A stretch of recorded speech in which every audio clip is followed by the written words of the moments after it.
Welcome to the session. I'm Professor Adana, working as Assistant Professor in the Department of Mechanical Engineering, MIT, Mysore. Today, I'm going to take you through what are the methods of increasing productivity. We have already understood the meaning of the word productivity. We have understood how productivity or what are the different factors that affect productivity. After knowing these things, our aim in any industry is to increase the productivity. How do we do this? There are different ways of increasing the productivity. How do we increase this productivity? There are different ways for increasing productivity, but one thing that we can always note is that productivity only deals with the input and the output to the organization. So to begin with, we shall understand how we play with the input and the output. If you alter the input, the different kinds of output that you will get, and what does it do to the productivity of the organization at that time. If we want to carry that step out, what is the example or what is the method that we can use? So firstly, what we try to do is increase the output. Increase the output for a constant input. So I will not change the input that I am giving into the organization, but I will try to increase the output. What does this mean? If I take, for example, a particular worker working on a certain work day, the labor is the input to the organization, and whatever production happens because of that particular worker is the productivity of that worker. I am going to try to increase the productivity of that worker by increasing his output and keeping the input constant. What we mean by keeping the input constant? The input in this case, like I said, is the labor of a particular worker or the labor that we get from one worker. The input here or the labor is the number of working hours. When the number of working hours of a particular worker is taken into consideration, that is the labor input of that particular worker. In these number of labor hours or number of working hours that the worker has worked in a day, there is certain amount of production which the laborer reaches. This is the productivity of that worker. Now, when I try to increase the productivity of a particular worker, keeping the input same, I am trying to say that I am not going to reduce his work hours or increase his work hours. His labor, what we are referring to, is generally the time that is put in by the worker. So if we are talking about the work hours that the worker has spent in the organization, suppose it is an 8-hour shift, and on a regular day, this person was working for 6 hours and producing 50 products, or his productivity was measured at 50. What I will try to do is, I am going to keep 6 hours as it is as constant and try to increase the number of products that he manufactures or helps in producing for the whole day. Say from 50, we try to make it to 55 or 60. How do we carry this out? We carry this out, one, by reducing the idle time of the worker. What are the different types of idle times that we notice when a worker is there in the organization? Number one, human fatigue. This is uncontrollable at times. Number two, when the machine is idle, when the machine has got nothing on it, when the machine has broken down, when the machine has some other workpiece in it, then the worker is idle. Then another thing is transportation of one workpiece from one machine to the next. Movement of workpieces, movement of tools, machine handling, material handling, all of these things come into play. We have summarized these factors into 3. So like I said, firstly, we try to reduce the idle time of the worker.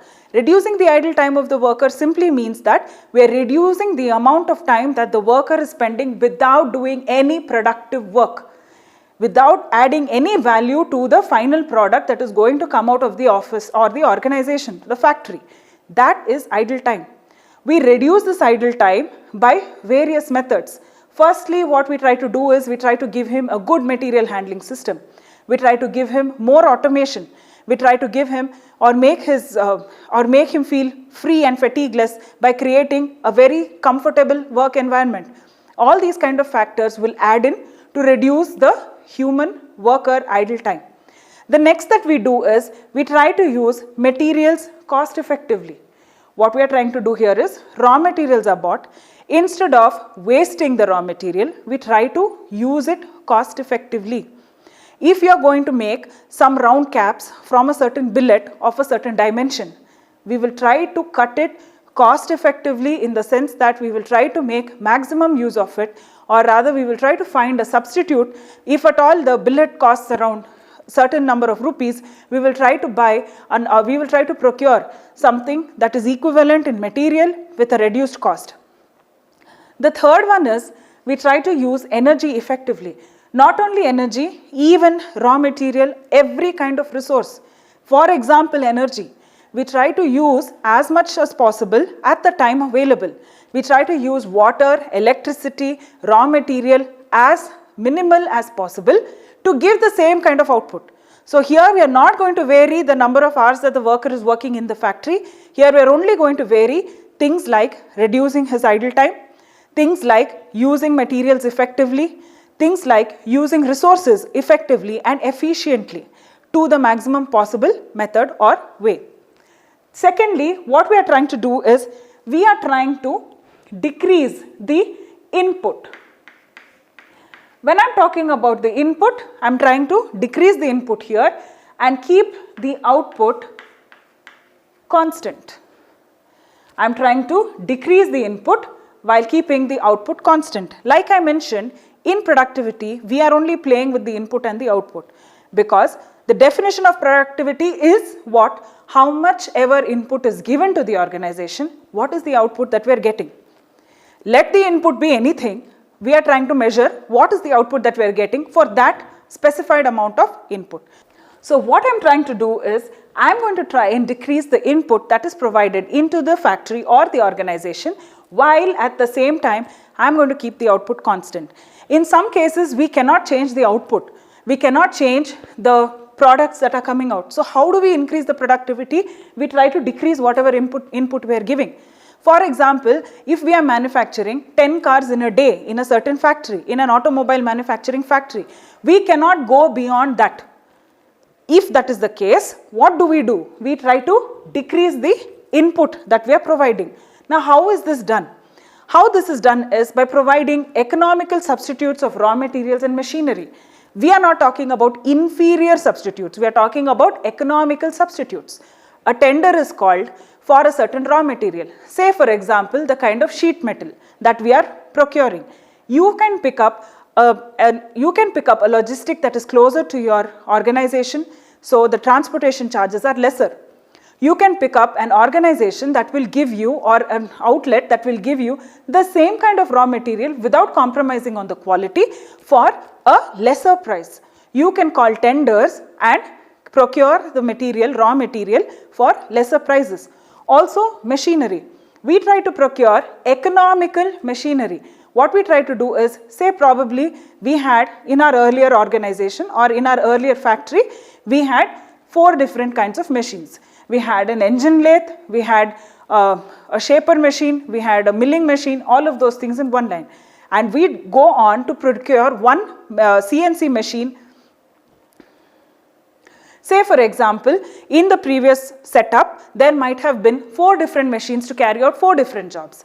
And what we try to do is, economically, to save space, to save time and to save labor, we procure one big machining center and make sure that all these operations, which would have been done in different booths in different areas or locations in the factory or be outsourced to some other factory, is all done at one location, thereby saving time, saving space and also saving idle time of the worker. Now in this case, we are just decreasing the input because we are not going to be giving too much expensive raw material or too much amount of raw material. We are going to decrease the input, keeping the output constant. The third way of increasing productivity is by increasing the output and decreasing the input. Increased output for decreased input. Note, in the first case, input is constant, we have increased the output. In the second case, output is constant, we are decreasing the input. Third case, I am going to increase the output. This I am going to carry out by decreasing the input. How do we do this? When I am talking about decreasing the input, for example, if you want to carry out spot welding, instead of a human being going in there and carrying out the spot welding, measuring the distances at which the weld spots have to be present, we use a robot or we use some sort of a machine that is going to help us to do this job fast and more precisely. Thereby, what are we doing? We are reducing the input. I am reducing labor, I am reducing time. These are the inputs that are given into that particular machine. I am going to reduce that input. And what happens is, I am going to get a more precise job done because I have used a robot or I have used a machine. I have used automation to speed up this process, in which case I am going to increase the output that I am getting. I have used an enhanced technology. I have used a modern technology. It can be even using an engine lathe against using a CNC lathe. So when we use an engine lathe where a man is going to stand before that lathe and carry out thread cutting procedure for about 15 minutes on a particular workpiece, and the same kind of workpiece is put in a CNC lathe, and we see that the turning operation is carried out in less than half the same amount of time that the man is doing at the engine lathe, we see that we are going to increase the output because more number of products can be produced in the same given amount of time. Whereas I am also going to be decreasing the input because I am not going to be providing too much of labor at the same spot. Moving on, here in the next step, we are going to increase the output and also increase the input. But the increase in the output is going to be more when I compare or proportionate when I compare it to the increase in the input. Example in this case. If I have a company that is selling a particular product A, product A gets outdated. Outdated in the sense there is a better product than product A coming into the market. It is obsolete or the demand has just gone down completely. Now in this kind of a case, what do? I will try and introduce a new product along with the old product. I am not going to be selling the old product anymore. I am not retrieving it from the market. I am going to add a better product or a competitive product. I am competing with myself with two products in the market instead of one.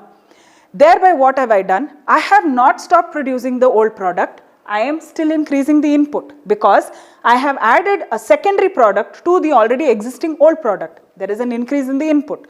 Now, because I have added a secondary product to support the first one, my output is going to increase. And this output is going to be proportionate to the increase in the input. Thereby, proportionate increase in the output compared to the input increase. Okay? And the fifth point is where I am going to decrease the input. Also, I am going to decrease the output. I am going to decrease both the input and the output, but the decrease in the input is going to be more than the decrease in the output. Now, take for example a particular product that is in the market, Motorola. It is an electronic company and there is a company that is doing better, or there is a product that I am introducing which is going to do better than this particular product. This product that I have is obsolete in nature. There is no demand for it. So, I am going to stop producing it. Now, when I am going to stop producing it, there is going to be a definite decrease in the output. Though there is a decrease in the output, I am also going to have a more proportionate decrease in the input because I am going to stop procuring the raw material that is required for me to produce that particular product. In which case, the decrease in the output is going to be there, whereas the decrease that is there in the input is going to be much more proportional to the decrease that we see in the output because we are going to stop the production of that particular product. So, if you can see and summarize the methods to improve productivity, either you increase the output and keep the input constant, or you decrease the input for the same output, or you increase the output while decreasing the input, or then you increase both of them but proportionately, decrease both of them while making sure that the decrease in the input is more than that of the output. So, these are the ways to improve productivity.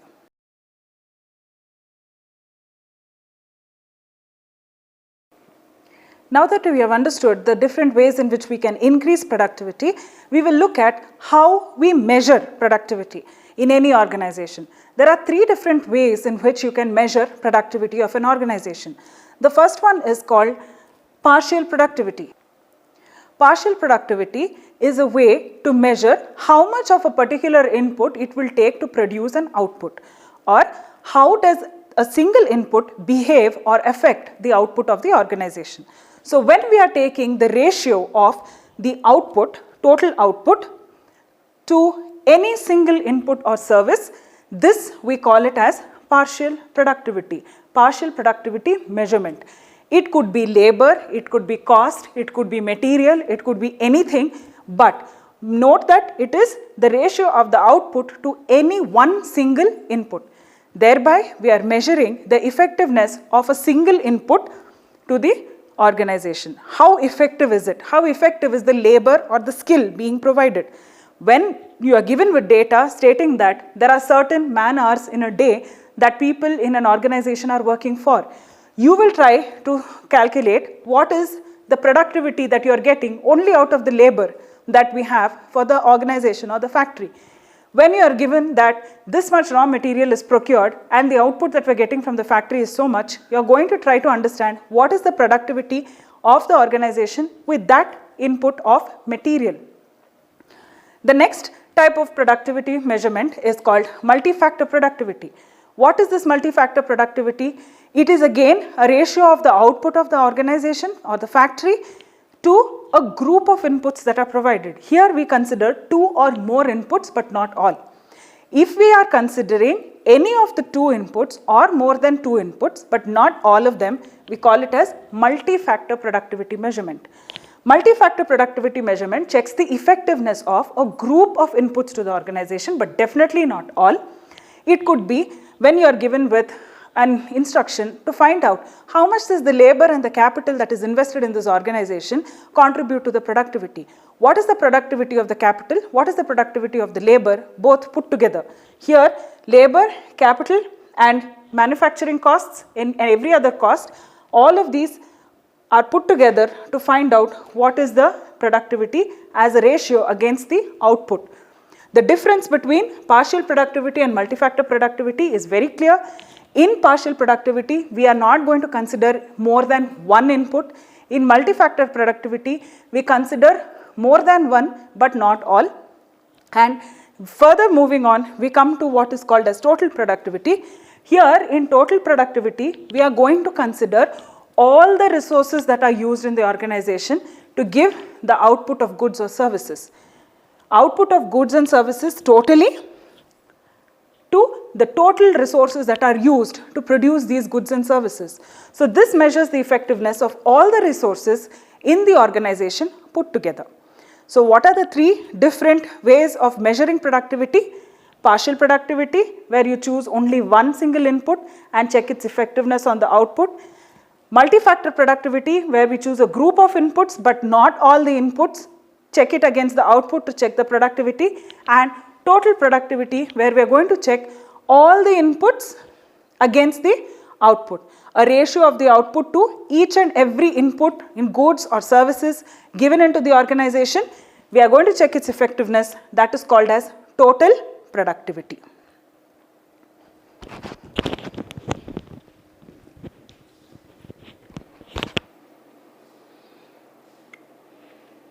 The question is, find the labor productivity of both the firms.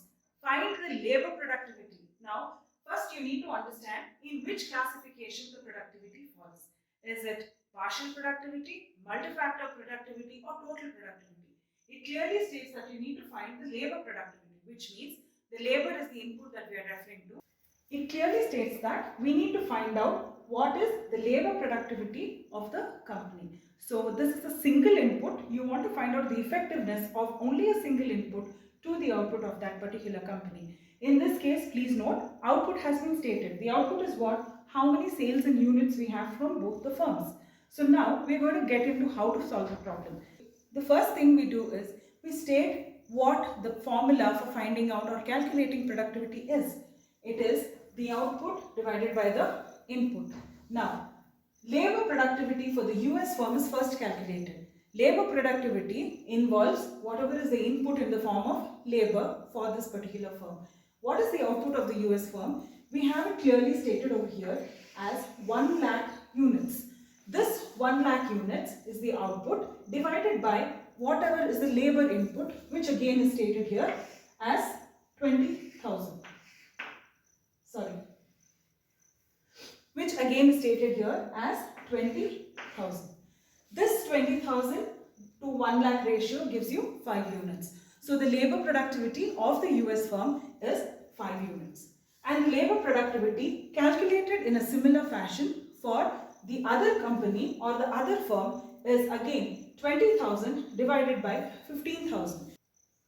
20,000 from here is the sales output of the other firm, and that is in the numerator, and the labor for this firm is 15,000, that is in the denominator, giving you almost 1.33 units. So this is the labor productivity of the other country. So if you compare the productivity of both these firms, we see that the productivity of the US firm is higher than that of the other firm. Now again, this comparison cannot be completely stated as better because the measurement is not going to be the same in all the cases. Now, next part of the problem states that you have to determine the total productivity of both the firms. Total productivity involves every kind of input to the organization. Here, the inputs that we have are raw material, capital and equipment and labor inputs, and the output is the sales. So we are going to take the ratio of the output to all the inputs in the US firm and get productivity as 1. And we are taking the ratio of all the inputs in the other firm to the output of 20,000 and we are getting the productivity as 0.5.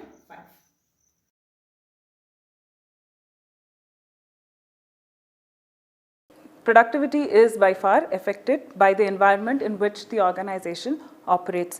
So it is very important for us to understand what are these environmental factors or the impact of the environment on any organization for the productivity of that organization. In earlier days, people were not really concerned about the impact of their organizational activities on the environment, but later they also considered it to be inevitable in nature. It was an attitude of, if I have an organization, if I have a factory, if I have any kind of a service center, whatever the output that I'm getting as a waste or as an impact on the environment is inevitable and it cannot be changed. Whereas in recent times, there have been unions, there have been people raising their voices against such kind of an activity, and the government has also come to terms with it and given some sort of policies that will affect the productivity on the environment. So if you look at this figure, it gives you a clear picture of the impact of the environment on an organization. The input to the organization could be anything. It could be whatever raw material that we are using. If I'm going to analyze this on a typical factory level, raw material transformed into output of finished goods or products, whatever we are manufacturing. Now, what happens, or rather what are the factors that are affecting the productivity of this kind of an organization? Firstly, you can see that there are consumer protection laws. Consumer protection laws are laws that have been generated to protect the customers in case of any queries or any kind of issues that the customers may face. Also, the economic conditions of a country, economic conditions of the city, economic conditions of the locality in which the organization is located, they play a major role. The environmental regulations, whether it is a green environment or it is an environment that is suitable for an industry, what kind of wastage precautions have been taken, what kind of pollution reduction precautions have been taken, all of these things have to be taken into consideration. What is the present technology that is being used in the organization? Is it completely modernized? Is it completely automated, partially automated, or still a very manual, traditional system? The customer and union demands.